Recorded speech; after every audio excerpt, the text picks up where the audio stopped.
Do you feel like, the left, what do you think we should do to address people's needs? I mean, look, we have a compelling story to tell. Yeah.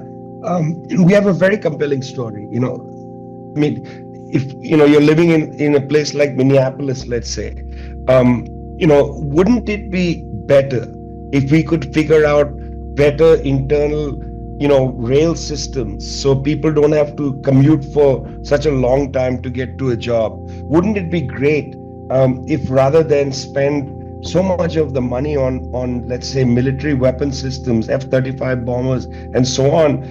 Instead of that, we built community centers. We had people out there building things that are bring happiness and some sense of hope to children. It's stunning that in a country as wealthy as the United States, there are no community centers where children can just come in and learn how to play the guitar for free, play the piano or learn how to paint. All these things have become commercialized. Parents have to pay extraordinary amounts of money for after school activities. All this stuff should be part of just being alive. This also means that our social wealth will fund artists and teachers and so on.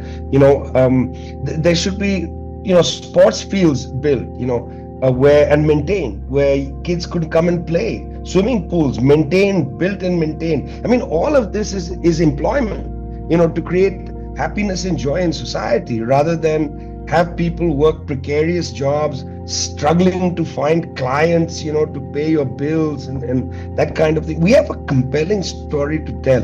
We want to build a happy civilization. We shouldn't be embarrassed about it. But to do that, we have to disempower the powerful. We cannot allow them to take all the wealth.